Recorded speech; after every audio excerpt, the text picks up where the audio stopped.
সাহাবী বলতেছে, রসুল আমার মেয়েটা বিবাহযোগ্য, বিবাহের উপযুক্ত হয়েছে, কিন্তু আমি যখন তাকে বিবাহের কথা বলি সে আমার সাথে অনীহা প্রকাশ করে।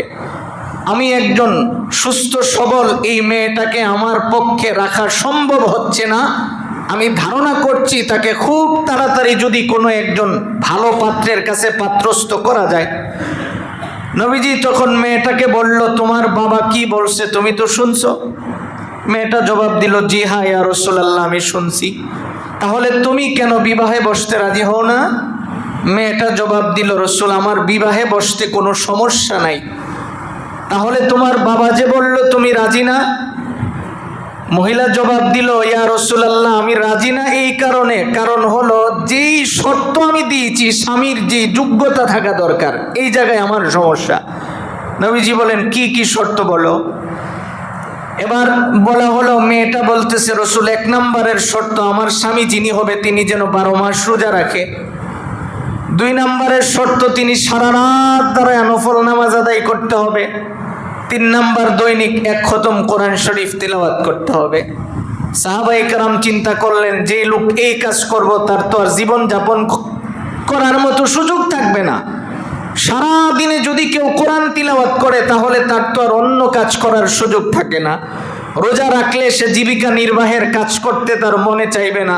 সারা রাত নফল নামাজ পড়লে তাহলে সে ঘুমাবে কখন? পিছন থেকে একজন সাহাবী দাঁড়ায় বলল, রসুল এই 3টা জিনিস আমার সাথে আছে, আপনি চাইলে আমার কাছে বিবাহ দিতে পারেন। বাস উপস্থিত জামাইও হয়ে গেল, নবীজি বিয়ে পড়াইয়া দিলেন।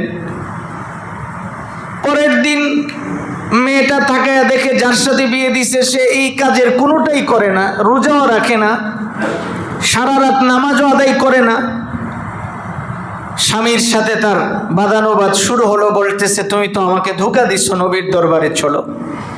এবার নবীজির কাছে আইসা ফজরের পরে মেয়েটা দাঁড়ায়া বলতেছেন, ইয়া রাসূলুল্লাহ আমার অভিযোগ একজন মৃত্যুকের সাথে আপনি আমাকে বিবাহ দিলেন। নবীজি বললেন, কি সমস্যা? রসুল আমি বলছিলাম 3 গুণ, তার মধ্যে একটা গুণও নাই।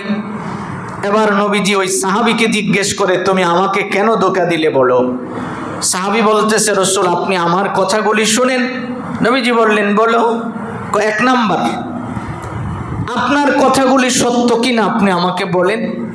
নবীজি বললেন, আমার কথা তো অবশ্যই সত্য। তাহলে আমি আপনার জবান থেকে শুনছি যেই ব্যক্তি শাওয়ালের 6 রোজা রাখে আল্লাহ তাকে 1 বছর নফল রোজা রাখার সওয়াব দান করেন। ইয়া রাসূলুল্লাহ আমি তো নিজে শাওয়ালের 6 রোজা রাখছি, শুধু এটা না আমি আপনার সাথে ইফতারও করেছি 2 দিন।